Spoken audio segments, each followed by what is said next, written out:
Welcome to my channel എൻ്റെ വഴികൾ. ഏവർക്കും എൻ്റെ വഴികളിലേക്ക് സ്വാഗതം. എൻ്റെ ചാനൽ സബ്സ്ക്രൈബ് ചെയ്യാത്തവർ സബ്സ്ക്രൈബ് ചെയ്യുക. എൻ്റെ വീഡിയോ ഇഷ്ടമായാൽ ലൈക്ക് ചെയ്യുക, ഷെയർ ചെയ്യുക, ബെല്ലൈക്കൺ അമർത്തുക. നിർഭാഗ്യവശാൽ ഒരു തരത്തിലുള്ള വംശീയോന്മൂലനമാണ് ഇവിടെ നടന്നുകൊണ്ടിരിക്കുന്നത്. ഒരു അധിനിവേശ ശക്തിയായ ഇസ്രായേൽ ഫലസ്തീനികളെ ഒരു സ്ഥലത്ത് നിന്ന് മറ്റൊരു സ്ഥലത്തിലേക്ക് ഓടിക്കുന്നതിലൂടെ അവരുടെ സമാധാന ജീവിതത്തെ അസാധ്യമാക്കുകയാണ്. അന്താരാഷ്ട്ര നീതിന്യായ വ്യവസ്ഥയിൽ ഏറ്റവും വലിയ യുദ്ധക്കുറ്റമാണ് ഇസ്രായേൽ ചെയ്യുന്നത്. നിർഭാഗ്യവശാൽ ഇവിടെ ഞാൻ ഡൊമിസൈൽ എന്ന വാക്ക് ഉപയോഗിക്കാനാണ് ഇഷ്ടപ്പെടുന്നത്. ശരിക്കും ഞാൻ ഈ വാക്ക് ഉപയോഗിക്കുന്നത് 2022 റഷ്യ ഉക്കൻ സിറ്റിയായ മരിയപോളിനെ ബോംബിട്ട് തവിടുകൂടിയാക്കിയപ്പോഴാണ്. ഗസയുടെ കാര്യത്തിൽ നമ്മൾ കാണുന്നത് വ്യക്തമായ ഡൊമിസൈൽ തന്നെയാണ്. അതിനുവേണ്ടി വംശീയത ഒരു നിയമമാക്കിയെടുക്കുക തന്നെയാണ് ഈ വലിയ തോതിലുള്ള ഭവന നിർമ്മാർജ്ജനത്തിലൂടെ ഇസ്രായേൽ ചെയ്യുന്നത്.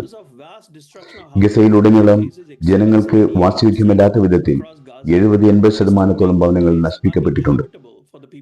ലോക നീതിന്യായ കോടതിയുടെ മുമ്പിൽ തെക്കേ ആഫ്രിക്ക സമർപ്പിച്ച പരാതിയിൽ ഇത് വളരെ വ്യക്തമായി തന്നെ പ്രതിപാദിക്കുന്നുണ്ട്. ഇത്തരത്തിലുള്ള കാര്യങ്ങളിലൂടെ ഇസ്രായേൽ വംശഹത്യയല്ലാതെ മറ്റൊന്നുമല്ല ചെയ്യുന്നത്. വീടുകൾ, കൃഷിയിടങ്ങൾ, ശുചിത്വ സംവിധാനങ്ങൾ, മറ്റടിസ്ഥാന സൗകര്യങ്ങൾ എന്നിവയെല്ലാം ഏറിയ ഭാഗവും നശിപ്പിക്കപ്പെട്ടു. എന്തിന്, മത്സ്യബന്ധന ബോട്ടുകൾ വരെ ഇസ്രായേൽ നശിപ്പിച്ചു. ലോകത്തിൽ വ്യത്യസ്തയിടങ്ങളിൽ വ്യത്യസ്ത സന്ദർഭങ്ങളിൽ നടന്ന കലാമിറ്റികളിൽ എന്റെ അനുഭവത്തിൽ ഇതുപോലെ ക്രൂരവും അപരിഷ്കൃതവുമായ സംഭവം മറ്റെവിടെയും ഉണ്ടായിട്ടില്ല. ഗസയും മറ്റു യുദ്ധഭൂമികളും തമ്മിലുള്ള വ്യത്യാസം, മറ്റിടങ്ങളിൽ ആക്രമിക്കപ്പെടുമ്പോൾ അവർക്ക് മറ്റൊരിടത്തേക്ക് സുരക്ഷിതമായി മാറിപ്പോവാൻ കഴിയുമായിരുന്നു. എന്നാൽ ഗസയിൽ ഒരു സ്ഥലത്ത് നിന്ന് മറ്റൊരു സ്ഥലത്തേക്ക് പോകാൻ പറയുന്നു. അവിടെ സുരക്ഷിതമാണെന്ന് പറയുന്നവർ തന്നെ പിന്നീട് അവിടെ നിന്നും മാറി മറ്റൊരിടത്തേക്ക് പോകാൻ ആവശ്യപ്പെടുന്നു. അവിടെയും സുരക്ഷിതമല്ലെന്ന് പറഞ്ഞുകൊണ്ട് മറ്റൊരിടത്തേക്ക് ആട്ടിയോടിപ്പിക്കപ്പെടുന്നു. വീണ്ടും അവിടെ നിന്ന് പലായനം ചെയ്യാൻ പറയുന്നു. ഗസയിൽ അവർ സുരക്ഷിത ഇടം തേടി കറങ്ങിക്കൊണ്ടേയിരിക്കുകയാണ്. എന്റെ അഭിപ്രായത്തിൽ ലോകത്ത് മറ്റൊരിടത്തും ഗസ നിവാസികളെ പോലെ ദുരിതം അനുഭവിച്ചവരുണ്ടാവുകയില്ല.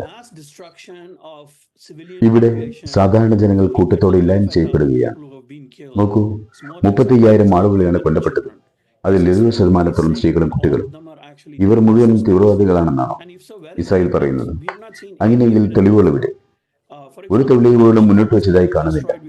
ഉദാഹരണത്തിന് അൽഷിഫ ഹോസ്പിറ്റൽ തകർത്തത് അതിൽ ഹമാസിന്റെ കൺട്രോൾ റൂം സെന്ററുകൾ പ്രവർത്തിക്കുന്നു എന്ന് പറഞ്ഞാൽ അതിന്റെ അടിയിലും നടുവിലും ഒക്കെ കമാൻഡ് സെന്ററുകൾ എന്നായിരുന്നു അവകാശപ്പെട്ടിരുന്നത് ഇസ്രായേൽ ഗവൺമെന്റ് പറഞ്ഞത്. അതിനുള്ള തെളിവുകൾ അവിടെ സത്യസന്ധമായി പറഞ്ഞാൽ ഇതുവരെ അത്തരത്തിലുള്ള ഒരു തെളിവുകളും ഇതുവരെ നൽകിയിട്ടില്ല. ഇപ്പോൾ റഫ ആക്രമിക്കുന്നതും ഇതേ പശ്ചാത്തലത്തിൽ തന്നെയാണോ? ടണലുകൾ കണ്ടിരിക്കാം എന്ന് കരുതി എല്ലാ ടണലുകളും തീവ്രവാദ പ്രവർത്തനങ്ങൾക്ക് വേണ്ടി ഉള്ളതാണോ?